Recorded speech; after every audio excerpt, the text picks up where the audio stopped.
started thinking about dating. Not at all before the end of college. So I graduated college. I was super nerdy. I just never thought about being social. My friends used to say they never saw me, and they didn't. That's true. I was always studying for something. And so I graduated college and I was like, oh, I need to learn how to be social now. I have time. I'm living in Washington, D.C. This is like my time after college. I'm going to learn how to be social because I know everyone says this is an important skill. And so I was like, I'm going to learn it. And so obviously the way I decided to learn it was the way I learned everything up to that point, which is through books.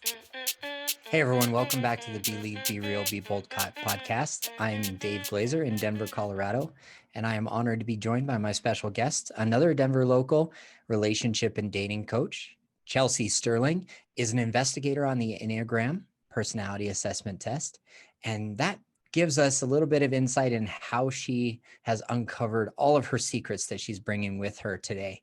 She wanted to share with you guys what it takes to be a work in progress and a masterpiece all at the same time. And her overall message is to how to build confidence while you're dating and meeting new people. We both agree that building confidence and understanding yourself better when dating can be a big part of your personal growth journey. We are sponsored by the Center for Shared Insight and Dr. Kristen Hick. If you're looking for additional support from a counselor or a therapist here in the Colorado area, please reach out to Dr. Kristen Hick at the Center for Shared Insight, as she has been a huge supporter and sponsor of the podcast over the last 6 months or so. She's accepting new patients who are looking for divorce recovery, as well as coming to a better understanding of who we are and how we show up in the world as our authentic selves. Save your seat for the exclusive open house event 1 week from this coming Tuesday, where Dr. Kristen Hick is going to come join us and share all of her dating tips and secrets. Don't forget to save your spot today by heading over to Instagram and clicking the link in our bio that says join the group. Fill out an application today and we'll be sure to save you a seat for the upcoming event. Without further delay, let's get into today's episode with Chelsey Sterling. Hey guys, welcome back to the podcast. I'm joined by Chelsey Sterling. How are you today? Good. Thank you for having me. Awesome. Yeah, thanks for joining me.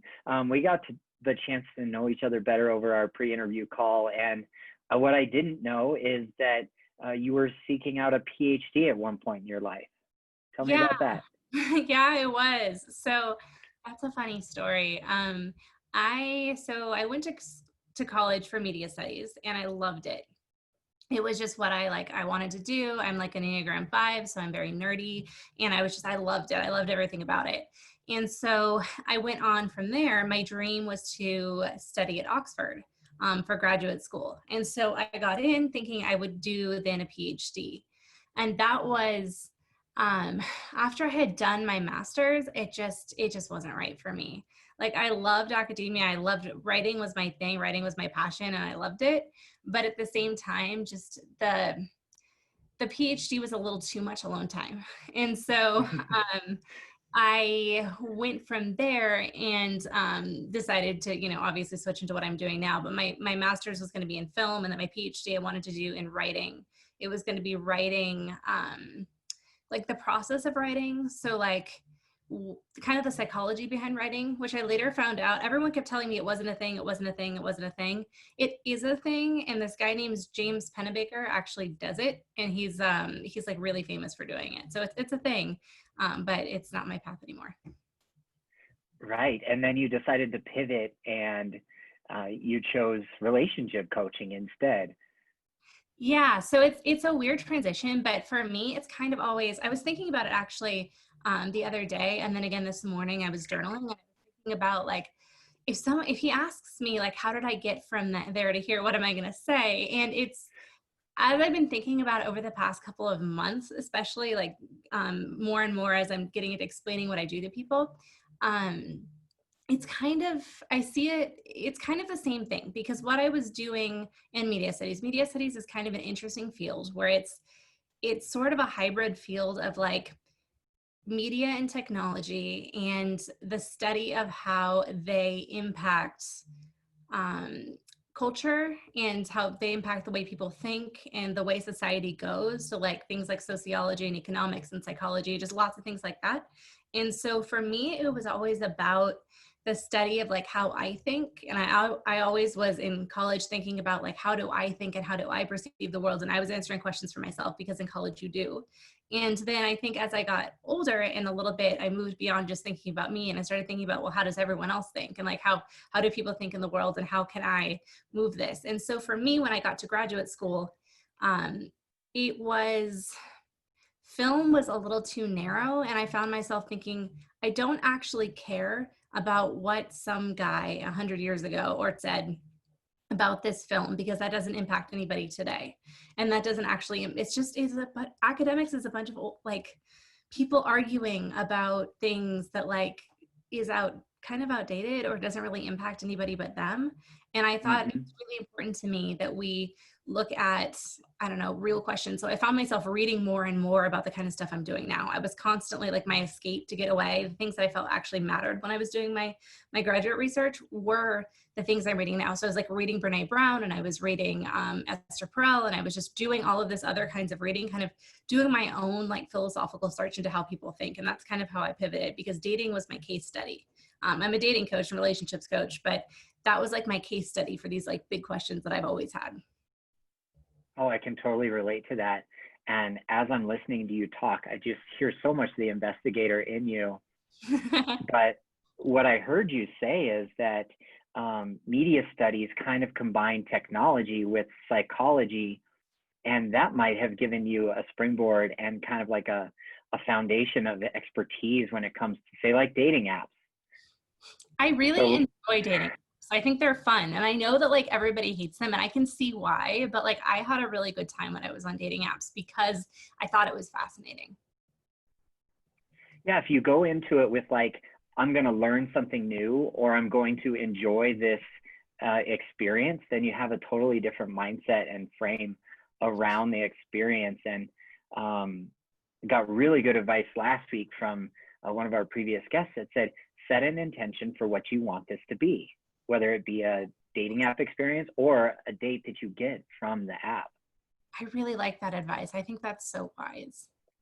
I agree, totally. I'll introduce you to Abby. She's just the best. So Yeah, I love that. I love connecting with yeah. people.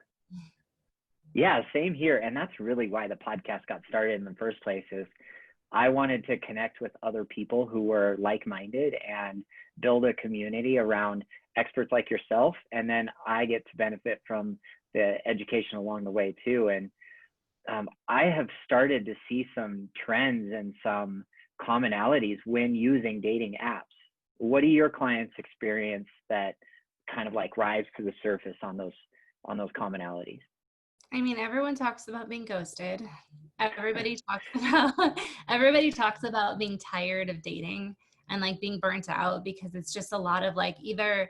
So I work with women. Those are my like primary people that I work with, but I end up working with a lot of men as well. I don't know why. I guess they find me and they want to work with me.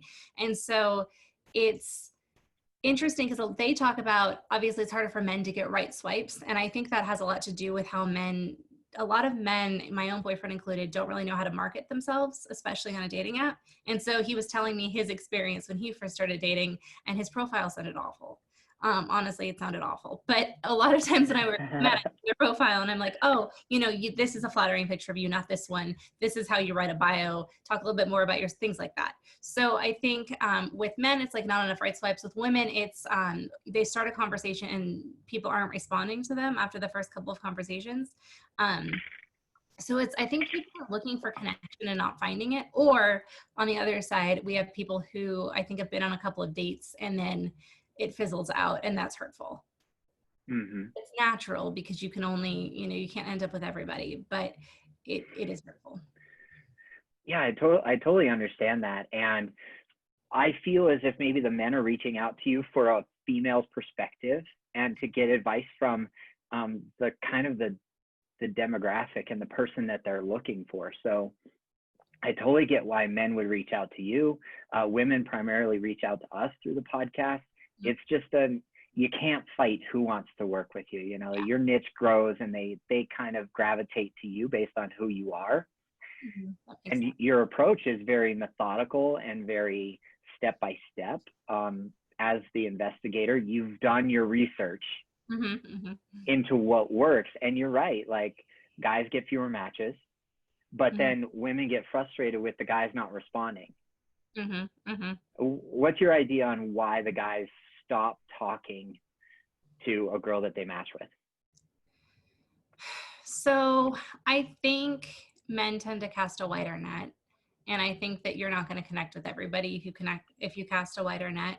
I think that a lot of times there are things women can do to like connect better with people on apps. So for example, a lot of times if a guy is just swiping, he connects with a bunch of girls, or he only connects with one or something, I guess. I don't know how many he connects with, but he connects with people. And he, a lot of times I see women say, oh, he stopped. Either he doesn't really stop talking, but he'll like stop talking after the first date. And it could just mean you didn't have a great connection. And that's fine. I don't think that's a problem. I think it's a good way to weed people out, especially if you're not connecting. But there are things that like, I guess you can do to connect better. And that's something I used to be really, really into when I was dating. It's funny because now I teach people to be authentic and weed people out pretty early on. And if you weed people out, then you're like, don't worry about weeding people out because you will be keeping in the people who actually like you. And I think that's a much better dating strategy. But I am super well versed on all of the things you could do to get people to like you, because that's what I did for a long time. And I think that that's not necessarily a terrible thing if you're just being more charismatic because you want to connect with people. I think that's like a much better, healthier way to use that knowledge. Yeah, absolutely. The more tools that we have in our toolbox, the better. We're not talking about like manipulating people into liking you. We're just simply, to your point, we're weeding out people who are not meant for us, which from my perspective saves me time and energy, which I'm short on both, being a busy business owner, and you are too. So I'm sure that you can relate to that. But I want to kind of step back just a little bit and talk about when people are talking and communicating on the apps, because it kind of came to mind when you said why it fizzles out maybe after like 5 or 6 messages when a girl is talking to a guy. Okay. And I've seen that trend as well. I've seen that where men are always like 3 feet from gold. Yes. Where we have such a short attention span that we're like, hey, I asked this person 3 questions and I got really short answers back, probably because she has 10 times more matches than you do, bro. But because they don't get that response, or that they feel they're entitled to that response of like, I want her to go all in right away, that they stop communicating, they stop putting forth effort, and they stop trying, and they're always just 3 feet short of gold. Yeah, I can see that. They're not digging enough. You know, like when I take my approach to online dating when I was on the apps is I would take the lead. And it's my responsibility as the masculine pole to like, I'm going to start asking questions that matter to me. Yeah, I used to do and that then, too. Yeah. Get rid of the and people. If people stop responding, then that's great. I've actually found somebody who's not interested in the same things I am, and it fizzles out, and that's great. Yeah, I agree with that. What else comes to mind for you? What advice would you give somebody who's always 3 feet from gold? So I worked with this one client who, it was really sweet. He was hadn't really dated much and was trying to learn how to use dating apps basically. And so I remember talking to him and he would say, so no one's responding to me. And I was like, and I have a text program. So I have a text-based coaching program where people can text me for advice and I will respond in real time. And it's a way of me doing like a lower cost offer for people who may not want to pay for my full coaching packages. And so he was one of those clients. And I was noticing when someone's texting you, you get a really good sense of how they text. And he was texting me like very short sentences, one word, like not very much. And I was like, I think the reason they're not responding to you is you're not giving them much to do. It's just, he's like, they say yes or no. And it's like, because you're asking like a really quick question. So part of it was teaching him how to speak conversationally in a text so that you're asking open-ended questions, you're getting answers, you are then asking. One big thing we worked on was just follow-up questions. Ask her a follow-up question. Look at what she's said. So what is it called? It's called like, I forget the word, but there's a name for this like conversational technique, but it's where you like look at what somebody said and then you like take one of those things and you piggyback off of them and ask a question or you follow up. And he wasn't doing that. So it's like, okay, we do that.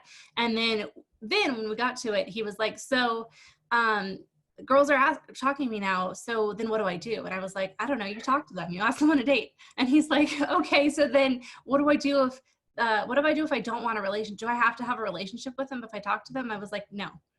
All you have to do all you have to do is like get to know them better, and when you decide you want a relationship with them, then you ask about it. He's like, I never thought about asking them directly. And I was like, yeah, all you have to do is you just ask them directly, and then, do you want to be in a relationship? And she'll say yes or no, or maybe I'm not ready yet, and then you go from there. So he was just, I think he was scared, and I think he was just like not quite taking the next step, and he like felt like he didn't know how, when in reality, I think in real life he probably knows how. He just felt like dating apps or dating was like a completely different territory. And I think that's how I felt when I started dating. I didn't really know how to interact socially at all, actually, when I started dating, and dating was like my test grounds. But I was really nerdy in college, and after college I was like, I'm gonna learn. But I think dating doesn't have to be different from most human interaction. It's just learning kind of how to take already acting natural into that context, in my opinion. Mm-hmm.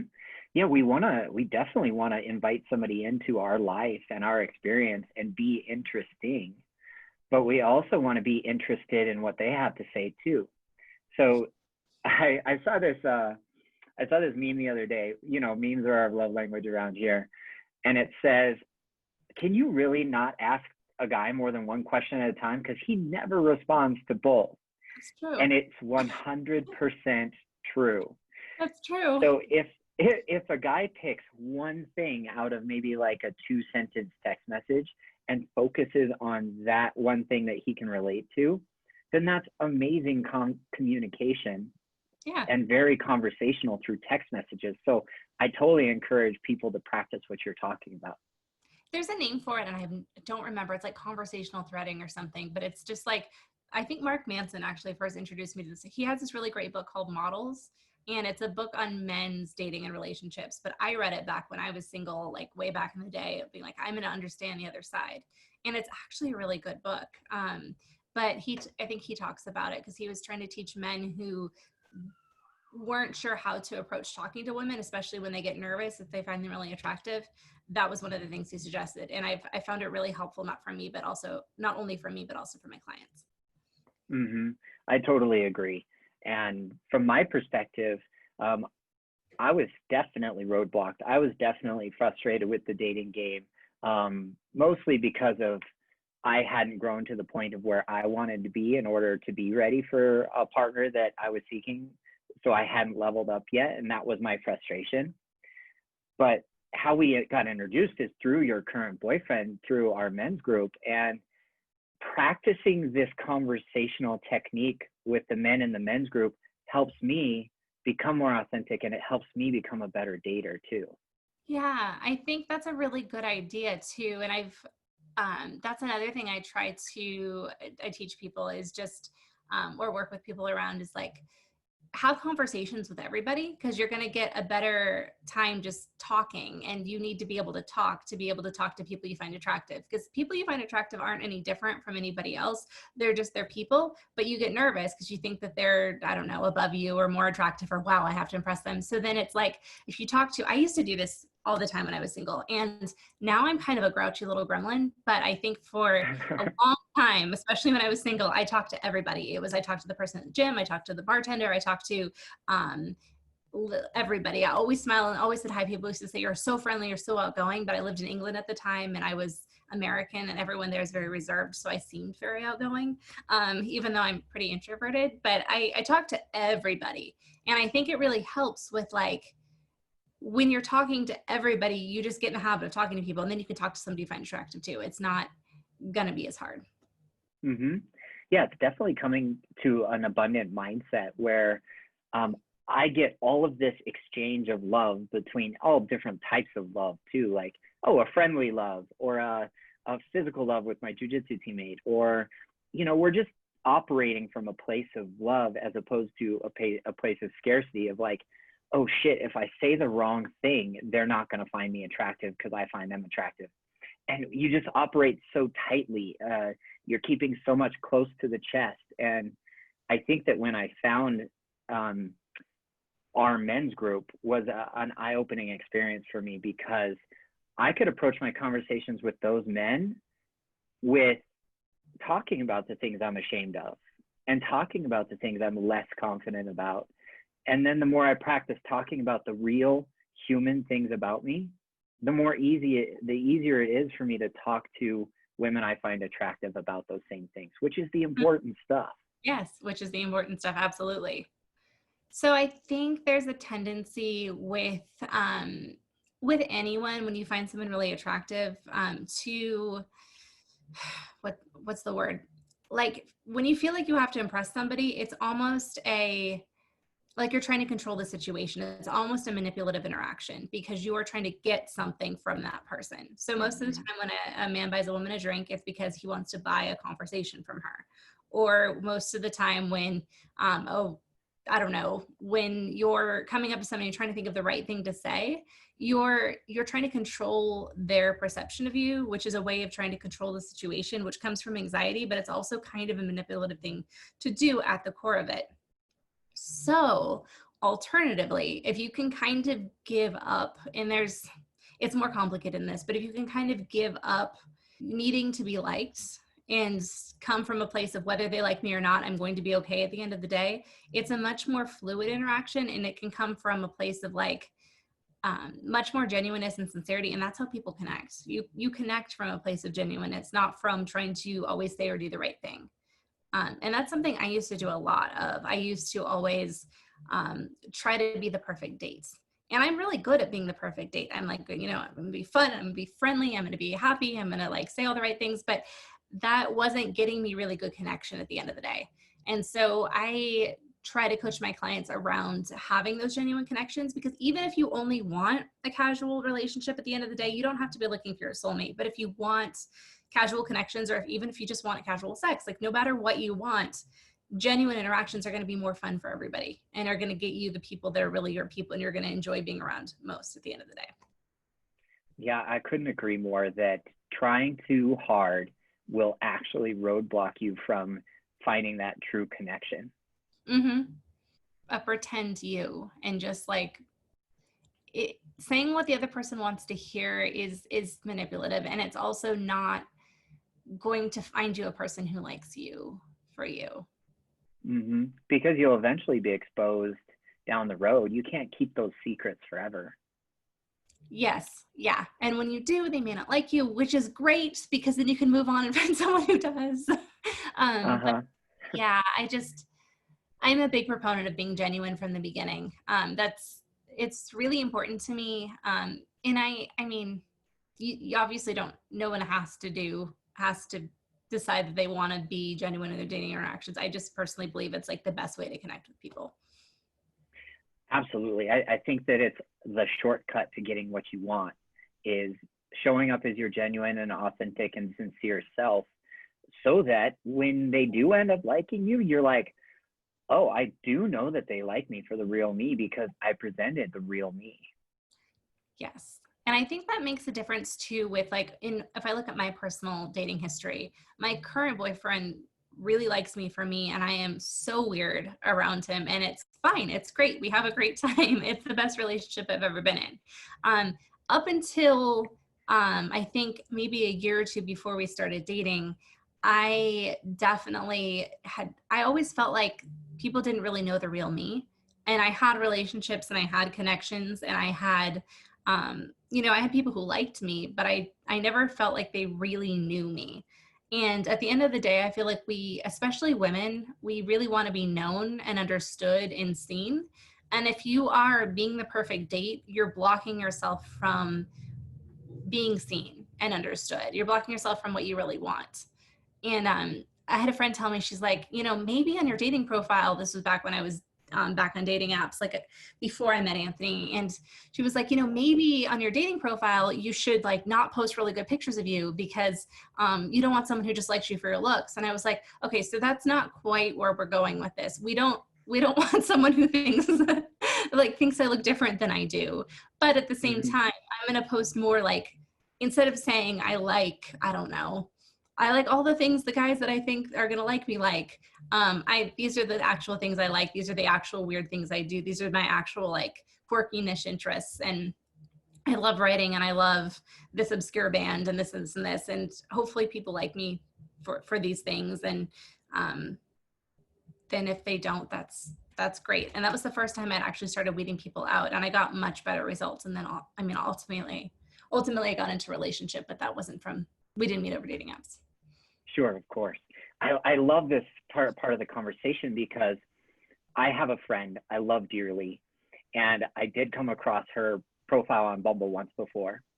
And because I know this person so well, I could see the authenticity behind the language that was used in the bio, but every single picture was from professional stock of business photos. And because I know this person, I'm like, oh, that is her authentic self. That is her true self.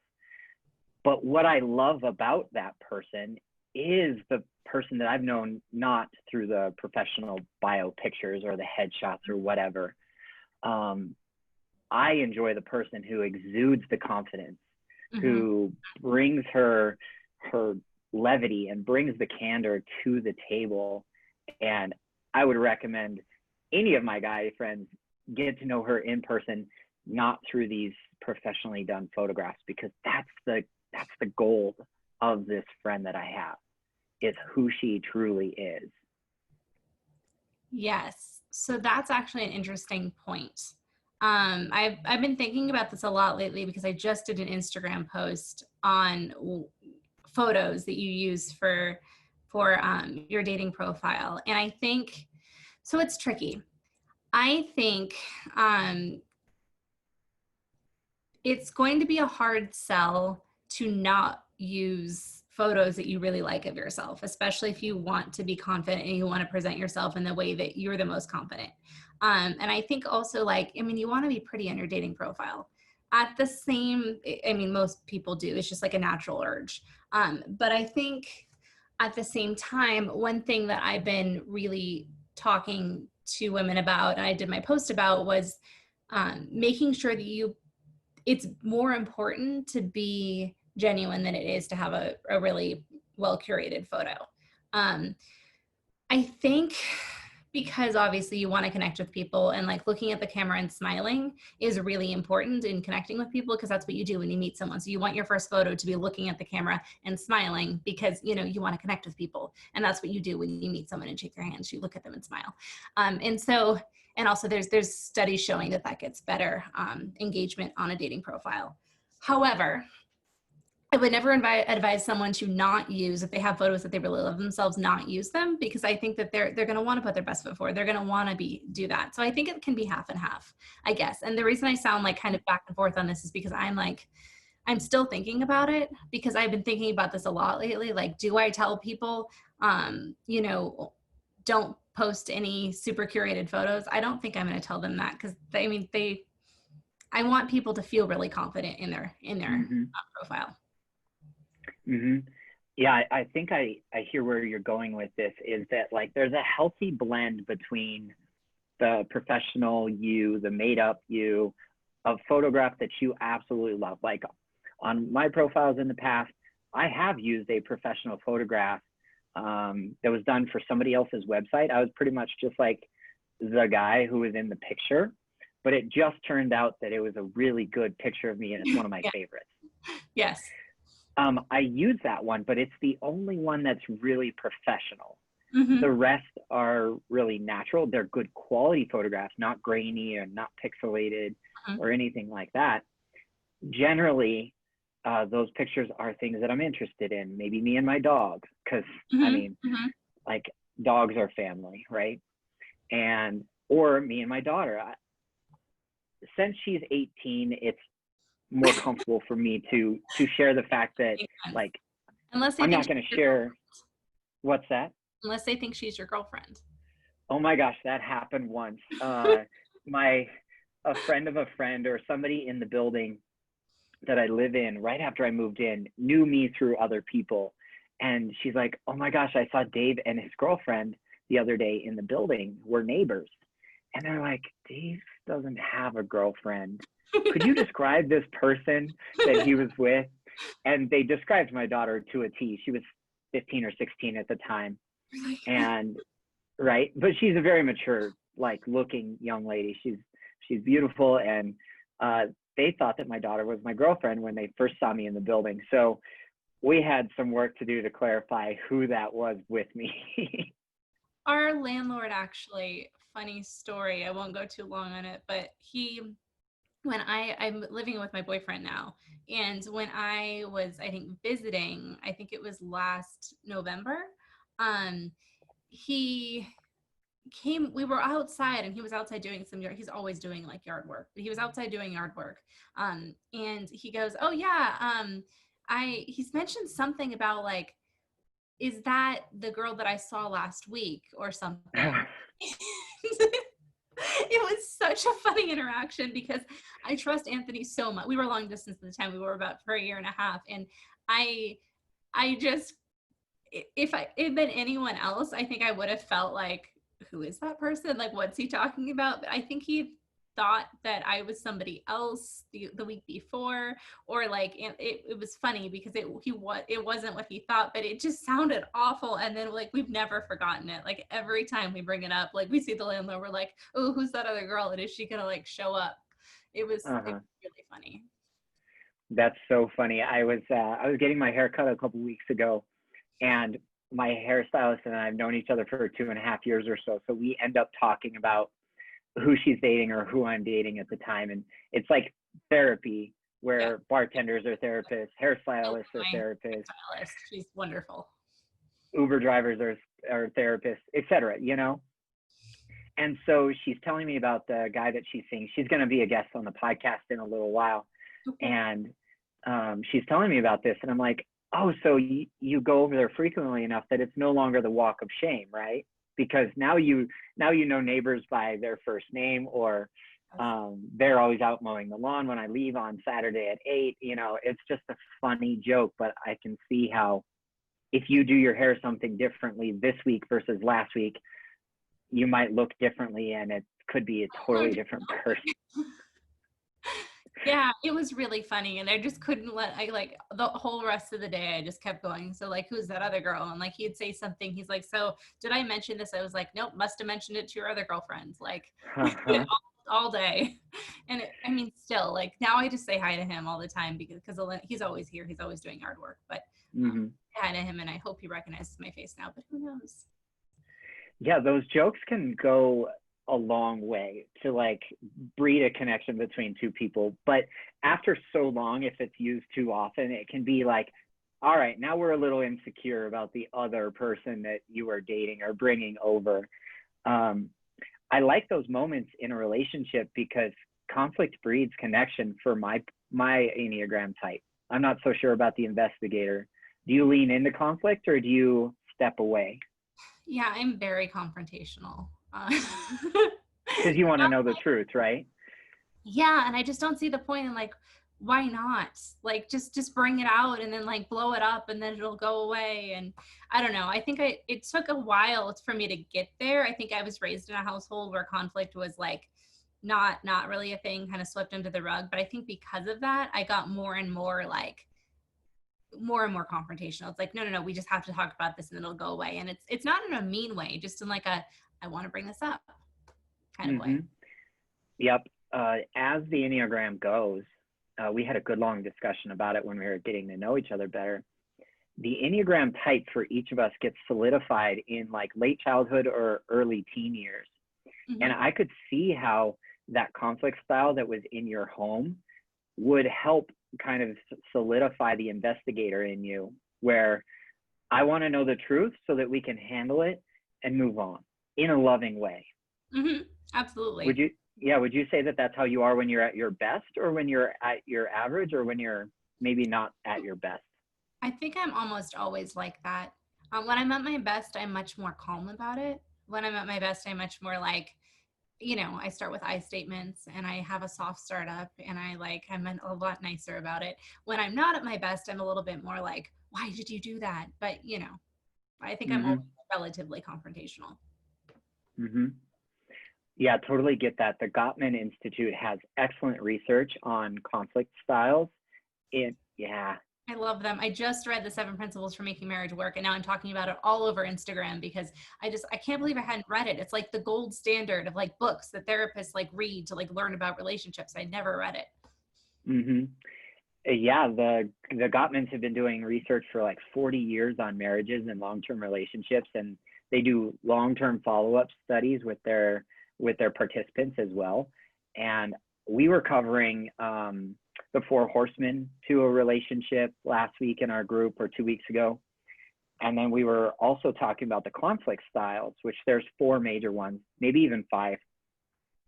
And then the Gottmans have actually found antidotes to each of the conflict styles. So it's a hugely beneficial resource that I'm sure that you have gone down the rabbit hole on what to investigate about relationships because you've been doing it for so long. Yeah. Yeah. That's really cool. And I might ask you to send that to me on Instagram if you after the podcast. But that's so cool. And I think it's just I think that's what I love. I love basing when I do coaching in research because I don't know, for me, research is like the gold standard for figuring anything out. So it's like, I just think it's so cool that they did the research around a topic that is previously thought of as not researchable.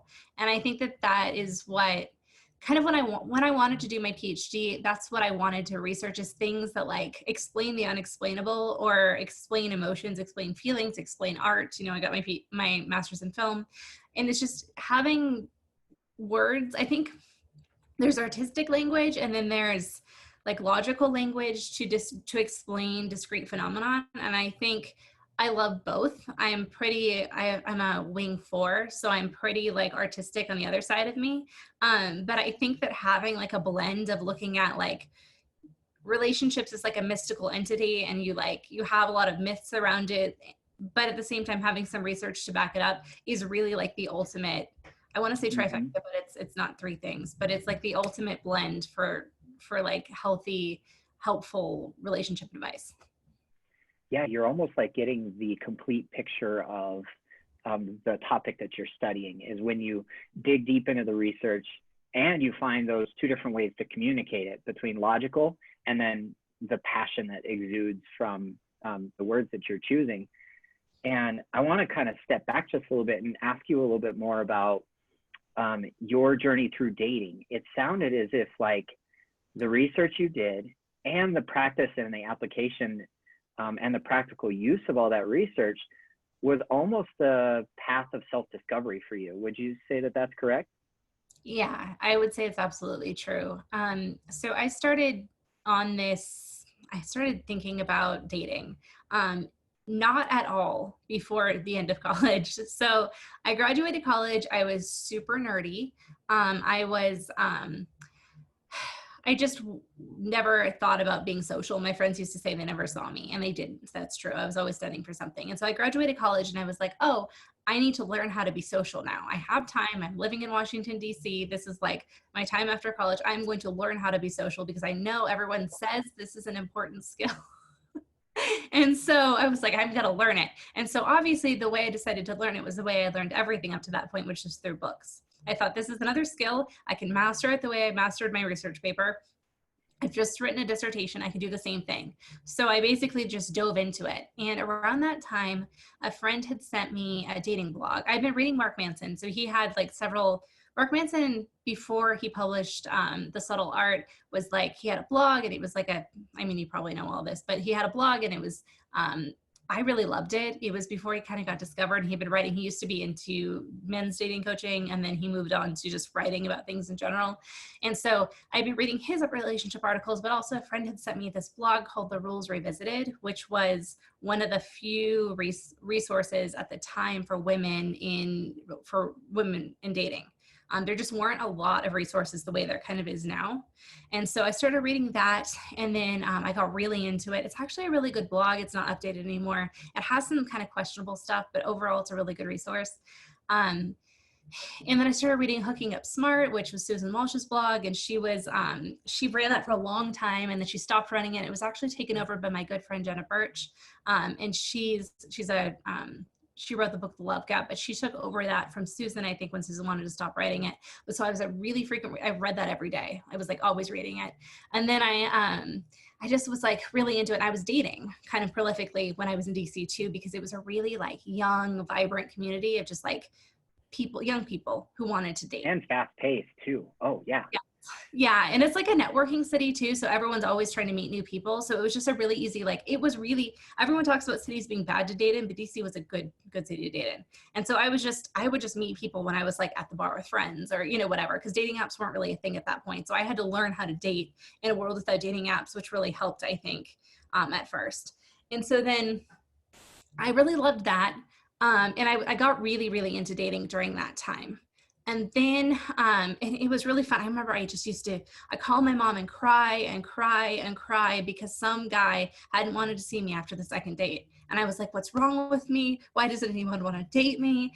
And it's funny to look back on because I can't believe I cried over somebody who I didn't really know, like, at all.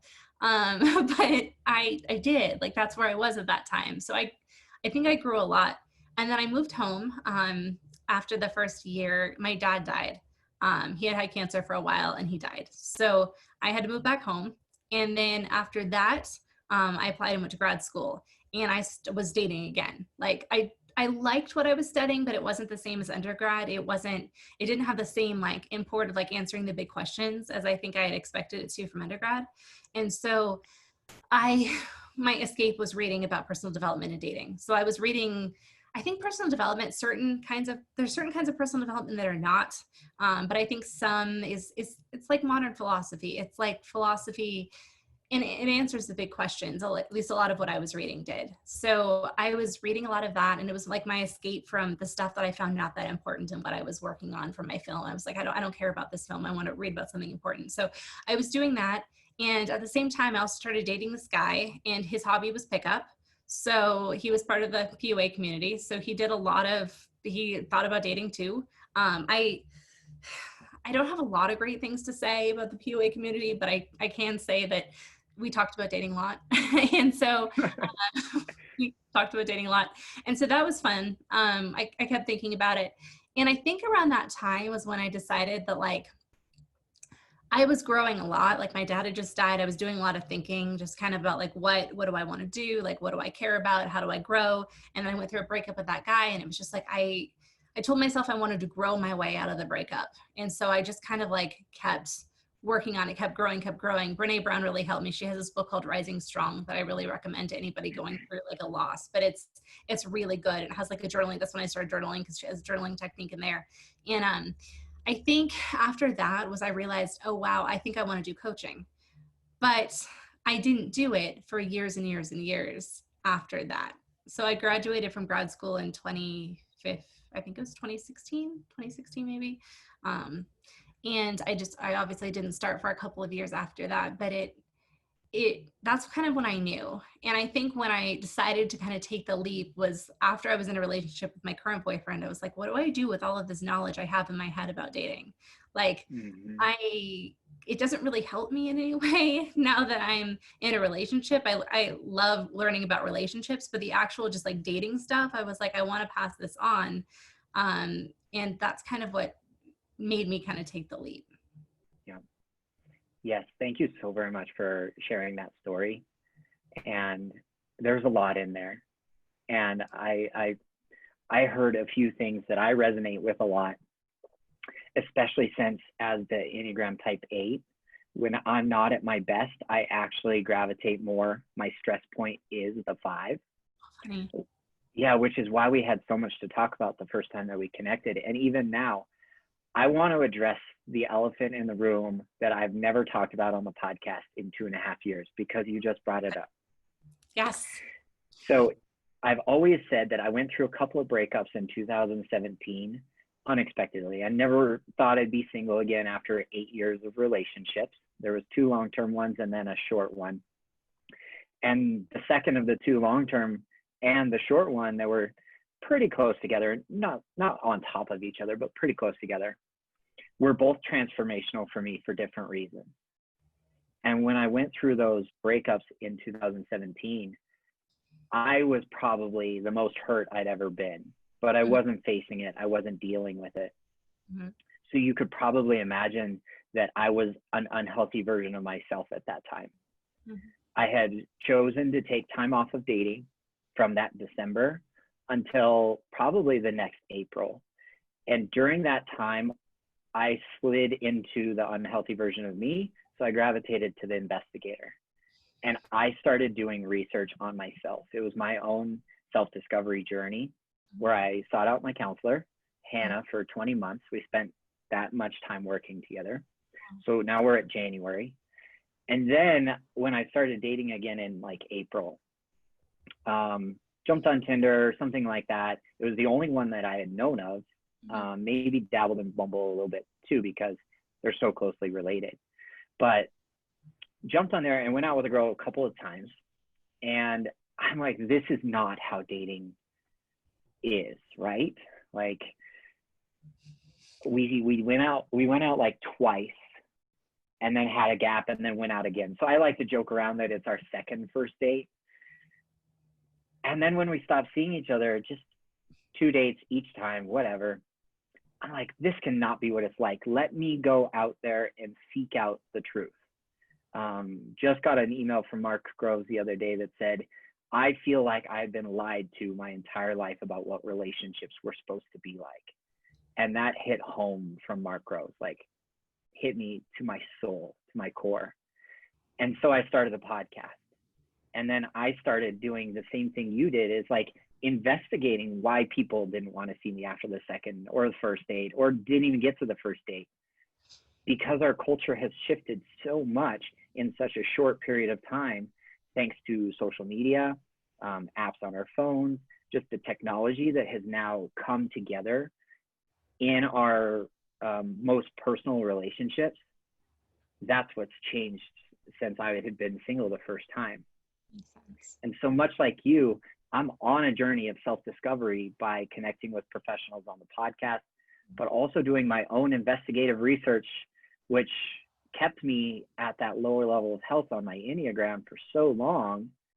Okay, well, as I talked about last week on the podcast, the short mini episode, well, that's why my avoidant attachment style was so prevalent, is because I was doing work on myself and I was staying within that level and that vibration. So nobody was going to come to me during that self-discovery period anyways. Yeah. Does that resonate? Yeah, that makes sense. And I think for me, I was like, I had a lot of relationships, but none of them stuck. And I think too, part of it was, I was very avoidant. I was kind of a fearful avoidant, which is like the worst of all kinds. But don't judge me. Don't judge me. I'm a fearful avoidant too. Yes. And I've become much more secure over time. Now, especially now that I'm in a healthy relationship, but it took a lot of work. But I think it does, doesn't it? Yeah. I think when you are very focused on yourself,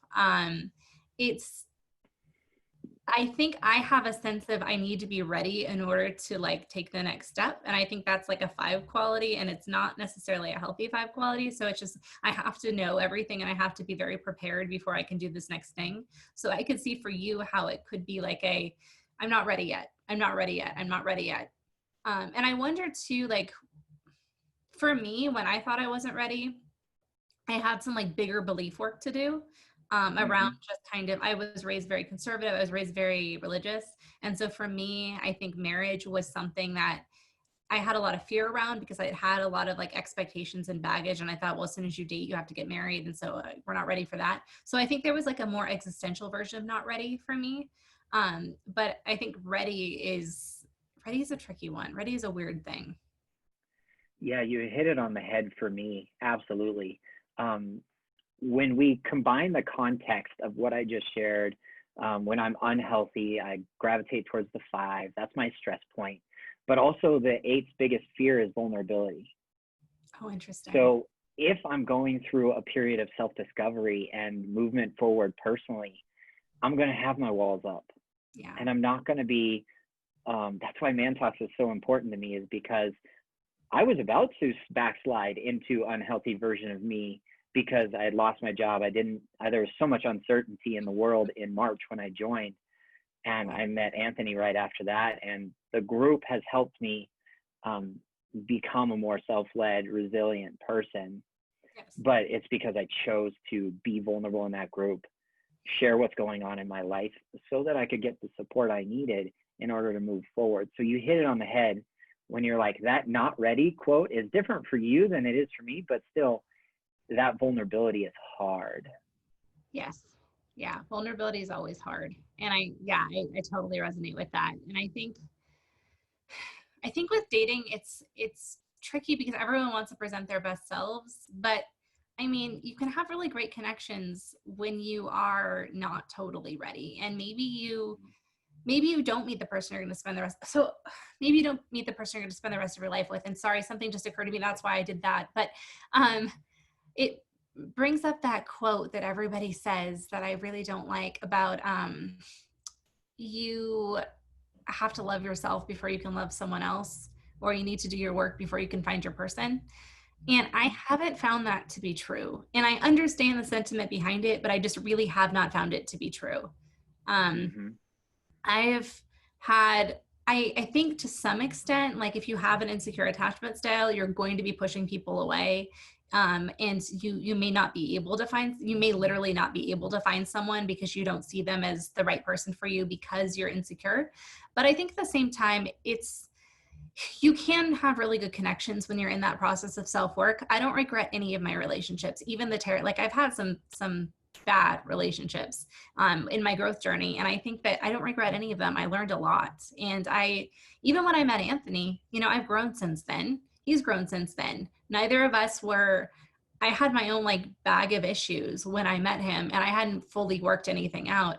And we had some turbulence at the beginning of our relationship where we were just like working through kind of my pulling away because I was an avoidant. And I think we still made it work, and it's a really good relationship. So I just don't think that people have to be ready before they get into a relationship, at least not in a lot of areas. I just have not seen that work out for most of I know a lot of my friends are in good relationships, and they, have they have their own bag of issues. Everyone does. Right. But anyway, I feel really strongly about that. Really strongly. I'm on board with that. I totally agree that like we can be a work in progress and still have a good quality relationship at the same time. And why that's important is because there's no such thing as arriving. Just because you've found a relationship at that point in your life means that the growth stops. You just you can't stay put there. But I think that the growth mindset is the most important thing here that we're talking about, is when you meet somebody and you have an attraction and you might not be quote unquote ready, but you know that this person is supposed to be in your life for some reason. If you have a growth mindset, you'll still be able to move forward with that person. Yes, absolutely. And not put all your baggage on them so that they carry it for you. Yes. But they might actually be able to carry it with you. Yes.